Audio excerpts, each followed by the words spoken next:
Tarmo Maling, karya Yon Bayu Wahyono. Temaram sinar bulan pertengahan Juli jatuh sempurna di atas daun-daun akasia di sepanjang jalanan yang lengang. Sesekali angin bertiup agak kencang, menyebarkan hawa dingin musim kemarau. Para penghuni kompleks perumahan lebih senang menyembunyikan tubuhnya di balik kehangatan selimut tebal atau bercengkrama dengan keluarganya di depan pesawat televisi setelah seharian dihajar rutinitas yang membosankan. Di halaman sebuah rumah dalam kompleks perumahan, Tarmo diam terpaku. Berlindung di balik kerimbunan pohon palem merah, terpaan hawa dingin pada tubuhnya yang hanya dibalut kaos oblong lusuh dan celana kolor pendek seolah tidak dirasakan. Puluhan nyamuk yang mencoba menghisap setetes darah dari tubuh ringkihnya juga tidak dihiraukan. Hanya sesekali Tarmo menepuk secara perlahan tanpa menimbulkan suara berarti. Dari kejauhan, samar-samar Tarmo mendengar bunyi tiang listrik dipukul 11 kali. Lalu hening kembali. Tawa penghuni rumah bergaya kolonial itu sudah semakin lemah. Tapi Tarmo belum berani bergerak. Untuk membuang rasa jenuh, Tarmo mengarahkan tatapannya pada permukaan bulan dan mencari sesuatu di sana. Dulu neneknya bercerita tentang rembulan. Namun, bocah yang belum genap 10 tahun itu tidak ingat lagi apa yang diceritakannya.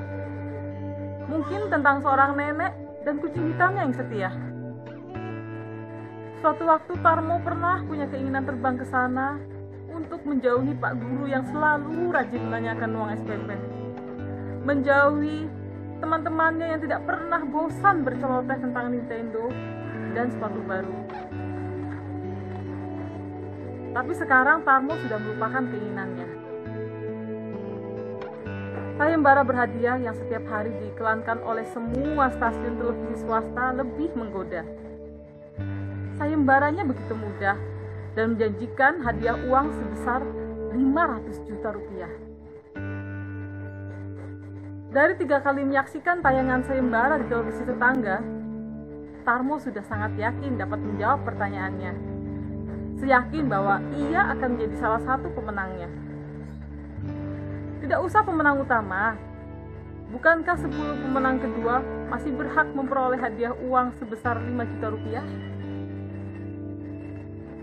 5 juta. Sebanyak apakah uang itu? Tarmo pernah melihat bapak pulang dari berjualan es cendol sambil tersenyum. Waktu itu bapak pulang membawa uang 15.000 rupiah. Tapi itu dulu sekali. Sekarang bapak lebih sering pulang dengan wajah kusut. Simbok juga menjadi hobi menyanyi. Setiap kali memanaskan cendol dan air gula yang sudah dicampur dengan zat pewarna sisa jualan bapak. Tarmo berani bersumpah, bapak dan Simbok belum pernah melihat uang 5 juta, apalagi memilikinya. Sekilas Tarmo menoleh ke arah ruang tamu. Tirainya tertutup setengah. Pak Sono pasti belum tidur. Tarmo bertekad untuk menunggu 1-2 jam lagi sambil memuaskan angannya. 5 juta. Senyum Tarmo kian mengembang. Dengan uang itu, ia berharap bisa melunasi tunggakan SPP, membeli buku pelajaran bahasa Indonesia, dan kalau masih ada sisanya, akan dipakai untuk membeli sepatu yang dapat mengeluarkan sinar. Tapi yang lebih penting lagi, Tarmo ingin melihat bapak tersenyum. Juga Simbok. Pandangan Tarmo kini beralih pada sangkar burung foksai yang tergantung di teras rumah. Ia tidak tahu berapa harga burung itu di pasaran. Mungkin tidak terlalu mahal. Buktinya, Pak Sono membiarkannya tergantung siang malam di teras. Yang pasti, Likirno berani membayar Rp5.000 jika ia berhasil mengambil. Likirno juga yang memberitahu jika pemiliknya sudah tidak mempedulikan burung poksainya. Uang dari Likirno akan Tarmo gunakan untuk membeli susu kaleng. Jawaban sayembara berhadiah yang akan diikutinya harus ditulis pada label susu kaleng. Jawaban tidak boleh ditulis pada kertas buku. Tarmo tidak berani berharap Bapak akan mampu membelikan susu. Harga susu memang mahal. Malam beranjak mendekati sempurna. Ruang tamu sudah gelap, tirainya tertutup rapat. Dari dalam rumah tidak lagi terdengar suara. Nyaris menyerupai kuburan tua, bisu dan sunyi. Setelah yakin keadaan cukup aman, Tarmo mulai beraksi sesuai perhitungan yang telah dihafal. Setengah merunduk, ia melintasi hamparan rumput taman. Mendekati sangkar burung, kaki mungilnya naik ke atas rak tempat pot-pot bunga. Dari situ, Tarmo dapat meraih sasarannya. Benaknya sudah dipenuhi bayangan uang 5 juta ketika ia berhasil membuka pengait sangkar burung. Namun, Tarmo terburu-buru saat turun.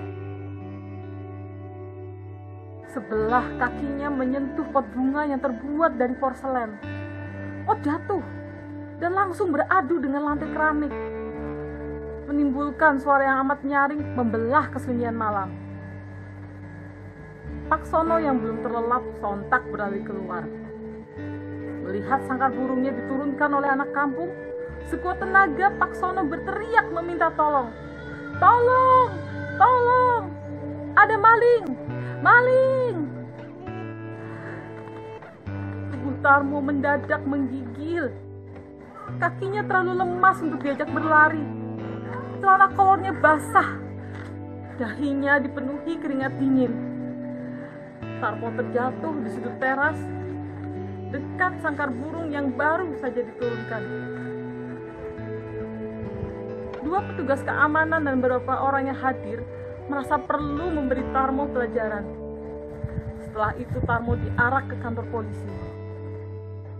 Sebelum pingsan, Tarmo masih sempat mengangankan dirinya menjadi salah satu pemenang sayembara berhadiah dan berhak memperoleh uang 5 juta rupiah. Semaram sinar bulan pertengahan Juli jatuh sempurna di atas daun-daun akasia di sepanjang jalanan yang lengang. Sesekali angin bertiup agak kencang, menyebarkan hawa dingin musim kemarau. Para penghuni kompleks perumahan lebih senang menyembunyikan tubuhnya di balik kehangatan selimut tebal atau bercengkrama dengan keluarganya di depan pesawat televisi setelah seharian dihajar rutinitas yang membosankan. Di bawah pagar sebuah rumah dalam kompleks perumahan, Tarmo diam terpaku. Ia tidak menghiraukan terpaan hawa dingin dan serbuan nyamuk. Tubuhnya cukup terlindung dibalut pakaian ala ninja. Sebilah belati panjang dan beberapa peralatan kerjanya terselip rapi di pinggang. Ia akan beraksi dari pintu belakang. Tarmo sudah tidak berniat mengambil burung poksai. Tidak ada harganya. Ia sudah bertekad akan mengambil semua harta berharga di rumah Pak Sono. Sambil menunggu Pak Sono tidur, Tarmo membiarkan dirinya terbawa lamunan pada peristiwa 5 tahun lalu.